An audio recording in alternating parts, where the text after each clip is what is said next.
The story of black people's hair begins where everything began, in Africa.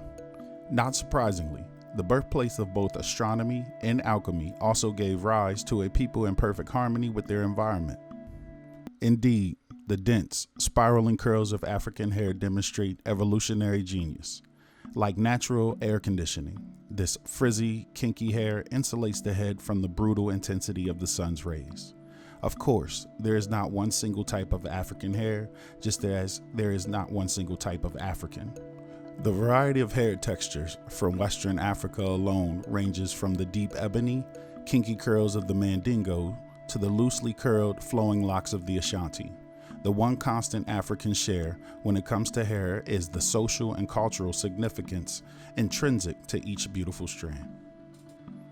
In the early 15th century, hair functioned as a carrier of messages in most West African societies.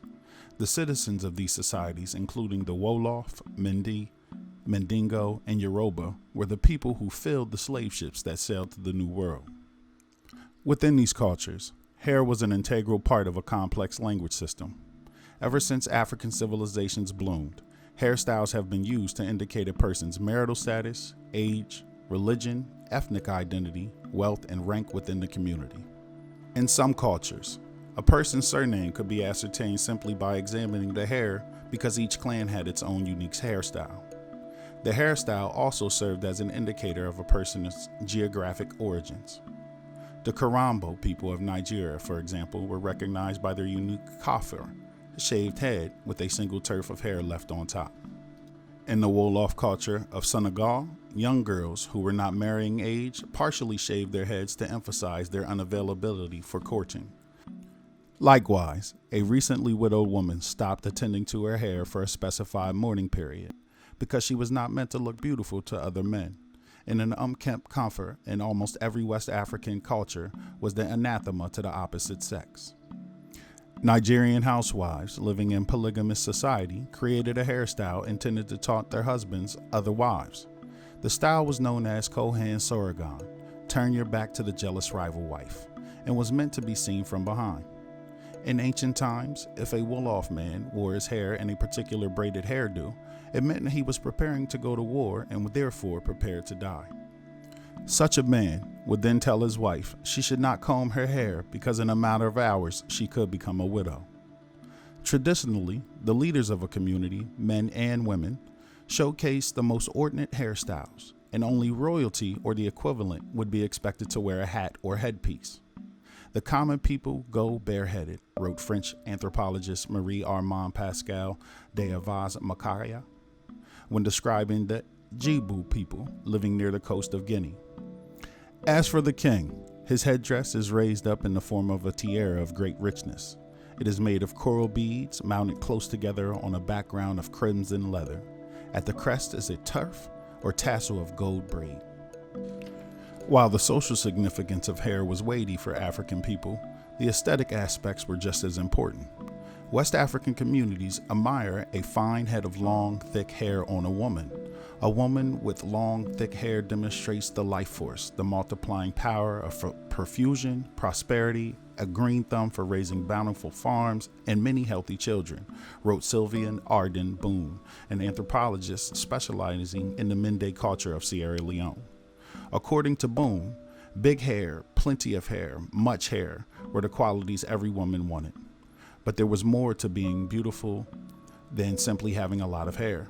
It had to be clean, neat, and arranged in a specific style, usually a braided design, to conform to tradition. A particular style could be intended to attract someone of the opposite sex or signal a religious ritual. In Nigeria, if a woman left her hair undone, it was a signal that something was wrong. The woman was either bereaved, depressed, or habitually dirty. To the Mende, unkempt, neglected, or messy hair implied that a woman either had loose morals or was insane. Muhammad Mboji, associate professor of history at Columbia University and a native of Dakar, Senegal, says that Boone's description of the Mendy's beauty ideal regarding hair also applied to the Senegalese. Wolof women like to have their hair shiny and long, and you didn't cut it, you arranged it. Mboji also concurs that an unkempt or disheveled hairdo was often interpreted as a sign of dementia. Men, too, were always expected to keep their locks neat and tidy, whether they wore a short style or an elaborate creation.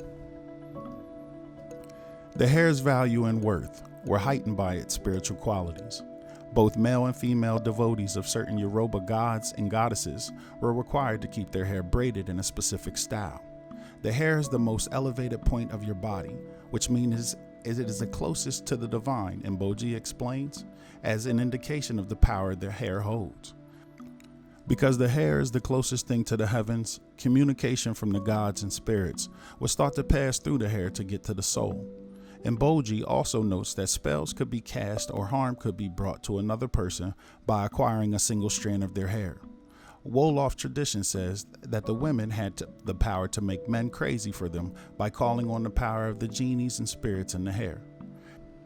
The hair was thought to be so powerful that medicine men in Cameroon used human hair to adorn the vessels and containers in which they carried their healing potions as a means of protection and added potency. The hairdresser always held a special place in community life. The hairdresser was often considered the most trustworthy individual in society. The complicated and time-consuming task of hair grooming included washing, combing, oiling, braiding, twisting, and/or decorating the hair with any number of adornments including cloth, beads, and shells. The process could last several hours, sometimes several days. Often, the only tools the hairdresser used were a hand-carved wooden comb specifically designed with long teeth and rounded tips to remove tangles and knots without causing excessive pain, palm oil, and years of creative know-how. In some cultures, the hair was groomed by a family member because only a relative could be trusted with such an important task.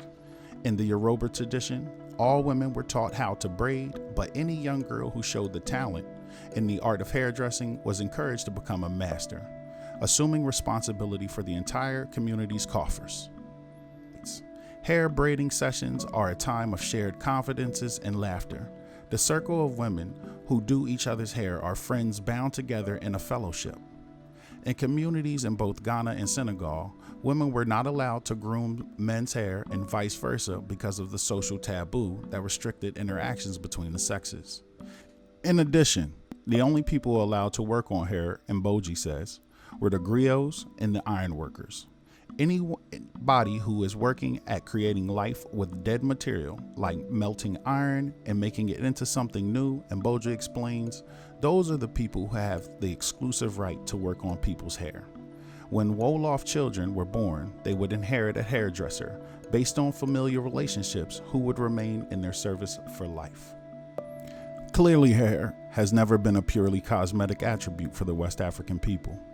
Its social, aesthetic, and spiritual significance has been intrinsic in their sense of self for thousands of years. It is a testament to the strength of these African cultures that the same rituals and beliefs regarding their hair remain in traditional societies today.